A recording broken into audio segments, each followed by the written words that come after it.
जी पूछिए। जो ज्यादा अच्छे सवाल पूछेगा उसको नौकरी में वरीयता मिलेगी, ऐसा कहना है।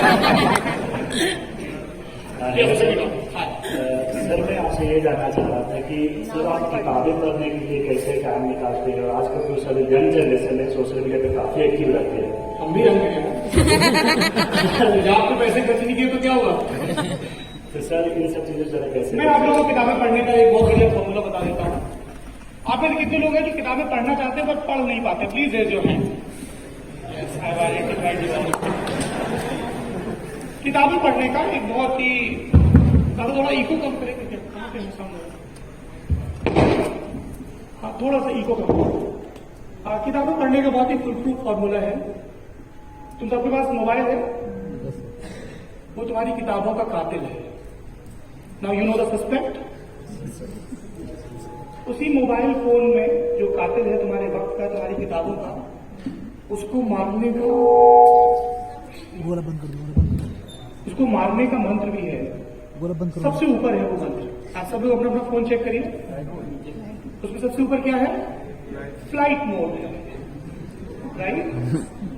मुझे जितना पता है आप लोगों के बारे में, मैं कह सकता हूं कि आप में से किसी के पास न्यूक्लियर बटन नहीं है, राइट? वो मोदी जी के पास है। और मोदी जी अभी ठीक ठीक यहाँ है भी नहीं, और मोदी जी भी पढ़ लेते हैं। I interact with people who are around Mister Modi, he reads a lot, क्योंकि उनको इतनी ब्रीफिंग होती है इतने। पर अभी आप लोगों के मिस्टर मोदी बनने में वक्त है, तो आप लोग वो फ्लाइट मोड डालिए। जो भी नोनू सोनू वाली गल्ला है वो डिसअपियर नहीं होंगी, वन टाइम ओपन वाली भी नहीं होंगी। फ्लाइट मोड पे डालिए और पढ़ डालिए। अब होता क्या है कि कई बार हम किताब शुरू से पढ़ते हैं तो 20 पन्ने 30 पन्ने 40 पन्ने के बाद थक जाते हैं। तो इनिशियली ऐसी बुक्स पिक करो जिसमें चैप्टर्स अलग अलग हैं। मान लीजिए मैंने वीर साहब की किताब उठाई जिसमें उन्होंने बहुत सारे पॉलिटिशियंस और सेलिब्रिटीज के बारे में लिखा है। मान लीजिए उसमें 30 चैप्टर हैं और मेरी 4 लोगों में दिलचस्पी है, so I immediately directly go to that particular page और वो एक 10 पन्ने 12 पन्ने 18 पन्ने का चैप्टर पढ़ दूंगा। This is how I read. Pick a book. सबसे पहले मैं उसके नंबर ऑफ पेजेस देखता हूं। एक स्वस्थ मनुष्य 1 घंटे में 80 से 90 पन्ने पढ़ सकता है, बशर्ते वो मोबाइल ना देखे और गाने भी ना सुन रहा हो।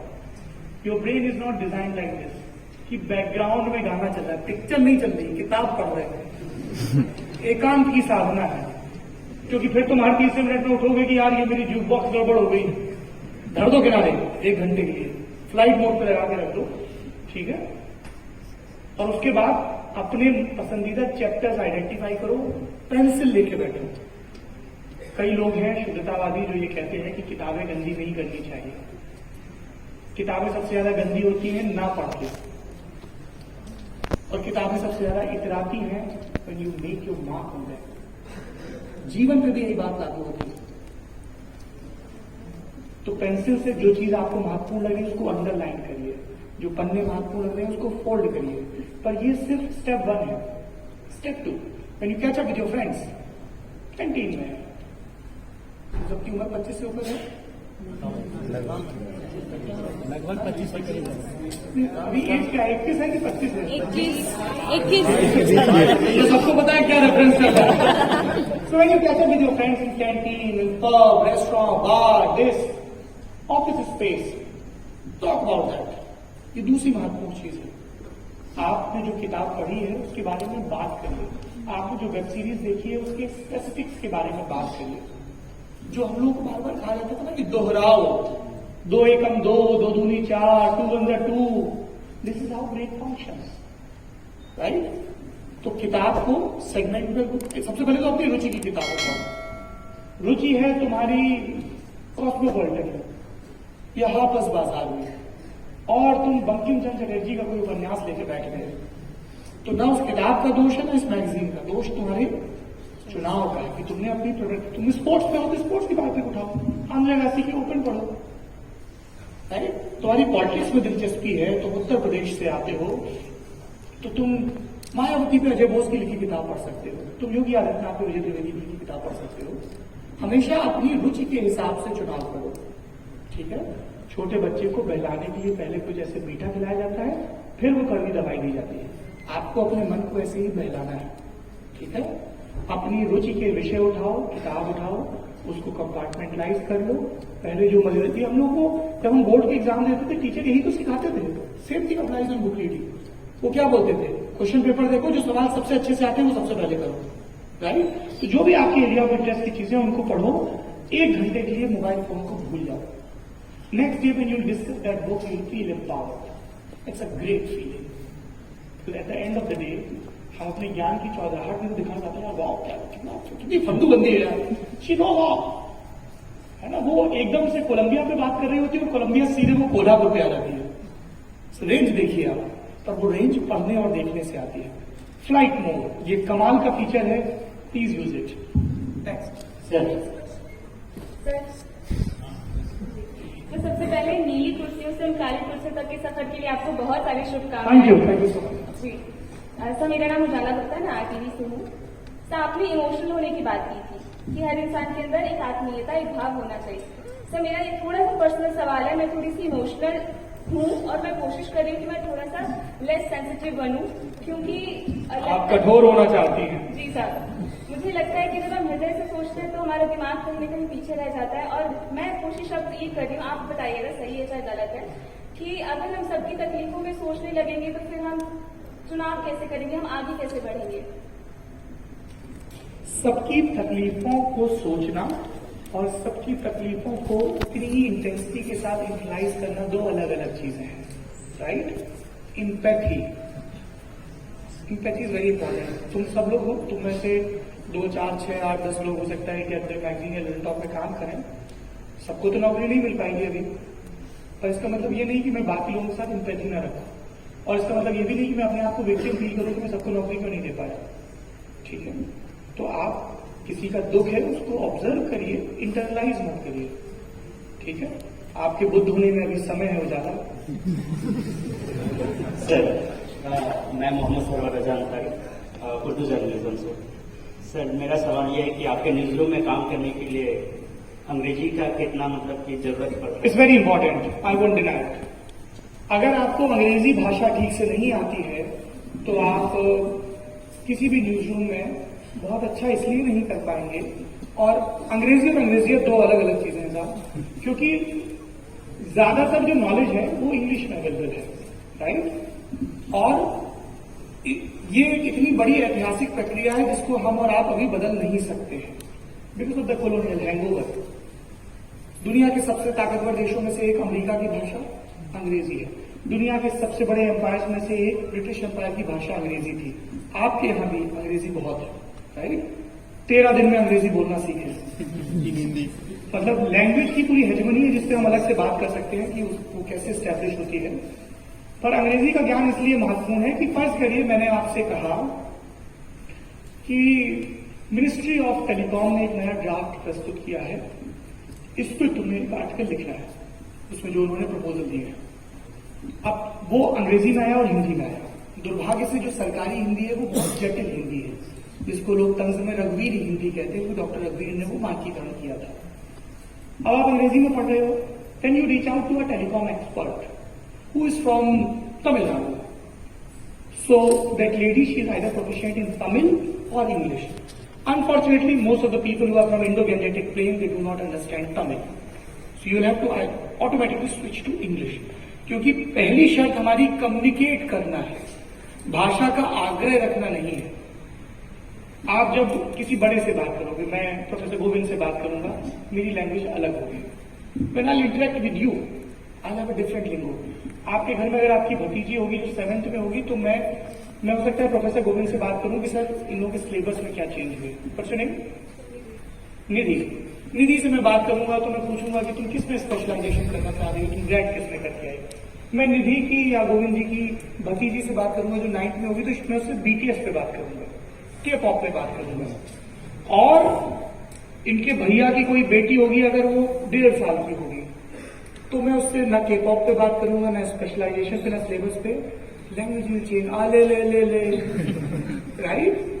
तो आपको अपनी वो लैंग्वेज लगातार चेंज करनी होगी, पर अंग्रेजी कंटिन्यू रहती है और वो सीख लेना ठीक है। भाषा सीख लीजिए, भाषा के आतंक को अपने ऊपर गालिब मत होने दीजिए। So that when you walk in the room और वहां पे सीईओज बैठे हैं और तुम्हें उर्दू के पत्रकारिता के बारे में कोई अद्भुत बात करनी है, तुम्हें मुंशी नवल किशोर की प्रेस में जो चीजें जो रिसाले छपे उनके बारे में बात करनी है, तो तुम उर्दू में भी बात कर पाओ। लेकिन अगर उनमें से कुछ लोगों को समझ में नहीं आ रहा है तो you can switch to English, right? So English is very important. मैं हिंदी का पत्रकार हूं, हिंदी ने मुझे मान दिया, सम्मान दिया, पहचान दी, पर यह बहुत जरूरी है कि हिंदी के पत्रकार दूसरी भारतीय भाषाएं और अंग्रेजी भी सीखें। अंग्रेजी अपना आप ठीक ठाक जूते पहन के भी कंफर्टेबल रहें, लेकिन आपके ऊपर ये लोड ना हो कि आपकी शर्ट टक इन क्यों नहीं है या आपने गमछा क्यों डाल रखा है। It's all about being comfortable, पर उसके लिए कॉन्फिडेंस चाहिए, ठीक है?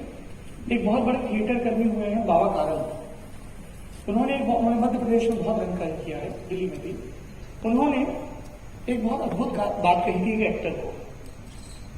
एक एक्टर को वो लोग कोई प्ले कर रहे थे, तो डिक्शन में अटक रहा था वो एक्टर, कमाल का एक्टर था। तो उन्होंने सिखाया था कि बोला सर क्या फर्क पड़ता है, मैंने कहता है ऐसे ही बोल देगा, छोड़ दीजिए इसको, नहीं सीख पाएंगे। बाबा कारंत ने उनको जो कहा वो आप सब लोग इंटरलाइज कर लीजिए। He said if you do not know anything that is totally fine, हम सबको सब कुछ नहीं पता है, right? But never celebrate your ignorance. ये अहम मत पालो, इसे अपनी जाति, अस्मिता, अपनी पहचान से, अपनी भाषा से मत जोड़ो। भाई हम नहीं सीखे, हम तो ऐसे हैं। ये होता है, लड़कों में कुछ अतिरिक्त होता है, ये एरोगेंस, हम तो वैसे ही हैं, आप देख लो। ये ठीक नहीं है, right? To be a wonderful Urdu, to be a wonderful Urdu journalist or a journalist, भाषा तो सिर्फ एक जरिया है, जबान एक माध्यम है। और to be a great advertiser, ad guru, writer, copywriter, आपको बहुत सरलता और सहजता के साथ कई भाषाओं में दाखिल होना आना चाहिए। मैं इन दिनों मराठी सीख रहा हूं, बहुत कमाल की भाषा है, अद्भुत भाषा है, तो सीखते रहिए। सर ललन टॉप उर्दू नमस्कार सर, मेरा नाम मोनिका राठौर है और मैं आरटीवी की स्टूडेंट हूँ। जैसा कि आपने बताया ललन टॉप के हिसाब से कि आपको पत्रकारिता कैसी करनी चाहिए, सरल, स्पष्ट और सरल। पर अगर हम नॉर्मल जर्नलिज्म की बात करें, जहाँ पत्रकारिता अभी हमें सिखाई जा रही है, वहाँ ब्रेकिंग न्यूज का जमाना चला हुआ है कि आपको बस न्यूज बतानी है, आपको एक्चुअली स्पष्ट नहीं बताना या सरस बहुत कम दिखता है, क्रिएटिविटी बहुत कम है। तो हम सब लल्लन टॉप तो नहीं जा सकते और ना आप हमें ले सकते, तो उन न्यूज रूम के लिए हम क्या करें? मैं चाहता हूं कि मोनिका और मोनिका जैसे तमाम नौजवान लड़के लड़कियां जिन भी न्यूज रूम्स में जाएं, पैराट्रूपर्स की तरह धावा बोलें और उस न्यूज रूम की रंगत को बदल दें। हम लोग कब तक इस बात को इंतजार करेंगे कि कोई वसीहा, कोई पैगंबर आएगा और चीजें बदल देगा, कोई अवतारी पुरुष आएगा या स्त्री आएगी और चीजें बदल देंगे। हम जब वो भाषा का, जब कंटेंट का संस्कार लेकर आएंगे तभी बदलेगा ना। तो आप जिस भी न्यूज रूम में जाएं, ललन टॉप में जाएं, किसी और में जाएं, उसको बदलने की लगातार कोशिश करते रहें, राइट? उसमें अपने इंटेंट से नहीं डिगना है। ललन टॉप बन पाया क्योंकि मैं उसके पहले जहां जहां था वहां कुछ कम संतुष्ट था। तो ये जो बेचैनियां हैं इनको पालते रहो, ये फालतू नहीं जाती है, किसी रोज रंग लाएंगे। सर मेरा नाम शौकत अली है और मैं उर्दू पत्रकारिता का छात्र हूँ। तो सर अगर यहाँ से पढ़ाई करने के बाद अगर स्टार्टअप खड़ा करना चाहें तो दिल्ली बेहतर रहेगा या पटना बिहार बेहतर रहेगा सर? क्योंकि मैं बिहार का रहने वाला हूँ। और कैसे स्टार्टअप कर सकते हैं सर, इसके बारे में थोड़ा सा। स्टार्टअप कैसे कर सकते हैं इसके लिए बाकायदा कंसल्टेंसी फीस होती है।